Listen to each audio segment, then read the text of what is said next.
अस्सलामुअलैकुम everyone, I hope you all are fine and fresh by the grace of almighty Allah. तो आज के इस वीडियो में हम एचसीएफ फाइंड आउट करेंगे 24, 36 एंड 48 का बाय प्राइम फैक्टराइजेशन मेथड।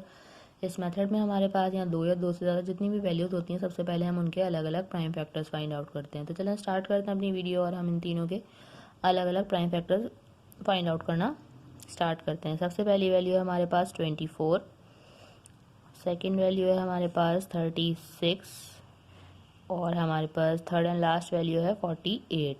अब मैं यहाँ आपको बताती चलूँ कि जब भी हम किसी वैल्यू के प्राइम फैक्टर्स फाइंड आउट करते हैं तो उसे हमें प्राइम नंबर से ही डिवाइड करना होता है। प्राइम नंबर्स कौन से नंबर्स होते हैं? वो नंबर जो सिर्फ और सिर्फ दो ही टेबल्स में आते हैं प्राइम नंबर्स कहलाते हैं, जैसे कि 2, 3, 5, 7 और ये इसी तरह कंटिन्यू रहते हैं। ये तमाम प्राइम नंबर्स हैं, ये सिर्फ और सिर्फ दो ही टेबल्स में आते हैं, एक अपने और दूसरे वन के, इसके अलावा किसी तीसरे टेबल में नहीं आते।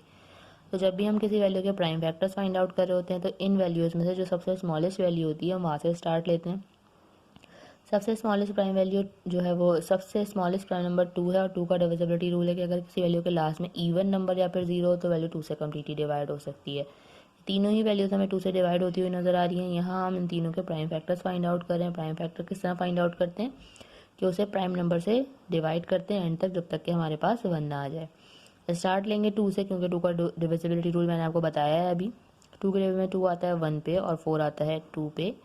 अभी भी ये इवन नंबर है, यानी कि अभी भी वैल्यू 2 से डिवाइड होगी। 2 के टेबल में 12 आता है 6 पे, 2 के टेबल में 6 आता है 3 पे और 3 खुद एक प्राइम नंबर है। 3 को हमें 3 से ही डिवाइड करना है क्योंकि 3 के टेबल में 3 आता है 1 पे।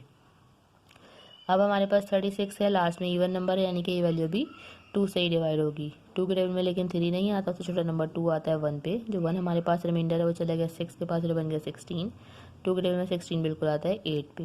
ये बन चुका है 18, यानी कि अभी भी वैल्यू 2 से डिवाइड होगी क्योंकि लास्ट में इवन नंबर है। 2 के टेबल में 18 आता है 9 पे। 9 2 से डिवाइड नहीं हो सकता क्योंकि ये ऑड नंबर है, इसलिए इसे हम करेंगे 3 से डिवाइड, क्योंकि 3 के टेबल में 9 आता है 3 पे और 3 के टेबल में 3 आता है 1 पे। अब हमारे पास है 48, इसके भी लास्ट में इवन नंबर है, यानी कि वैल्यू भी 2 से ही डिवाइड होगी। 2 के टेबल में 4 आता है 2 पे और 8 आता है 4 पे। ये बन चुका है 24, लास्ट में इवन नंबर है। 2 के टेबल में 2 आता है 1 पे और 4 आता है 2 पे। 12 बन चुका है, 2 टाइम्स 6 इज 12 होता है। 2 के टेबल में 6 आता है 3 पे और 3 को हमने 3 से ही डिवाइड करना है क्योंकि 3 खुद एक प्राइम नंबर है।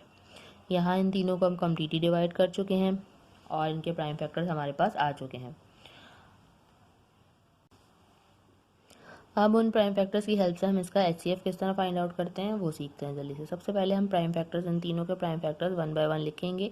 सबसे पहले हम 24 के प्राइम फैक्टर्स लिखेंगे जो कि हमारे पास आए हैं 2 multiply by 2 multiply by 2 multiply by 3। उसके बाद आ गए 36 के प्राइम फैक्टर्स जो कि हैं 2 multiply by 2 multiply by 3 and multiply by 3। 48 के प्राइम फैक्टर्स लिखेंगे जो कि हमारे पास आए हैं 2 multiply by 2 multiply by 2 multiply by 2 and multiply by 3। अब चाहिए हमें क्या? अब चाहिए हमें कॉमन फैक्टर्स। ऐसे कौन से फैक्टर्स हैं जो कि तीनों में मौजूद है, जिनका हमें तीनों में पेयर बनता हुआ नजर आ रहा है, तो हम उनकी पेयरिंग करेंगे। ये एक 2 का पेयर बना, पेयर बन के बाहर आ गया, इसे हमने एक बार लिखा। ये एक और 2 का पेयर बना, पेयर बन के बाहर आ गया, इसे भी हमने यहाँ एक बार लिखा। उसके अलावा एक 3 का भी पेयर बनता हुआ नजर आ रहा है हमें, पेयर बन के बाहर आ गया, इसे भी हमने यहाँ एक बार लिखा। इसके अलावा हमें और कोई ऐसा प्राइम फैक्टर नज़र नहीं आ रहा जो कि तीनों में मौजूद हो। यहाँ 2 का पेयर बन सकता था अगर यहाँ पे भी 2 होता।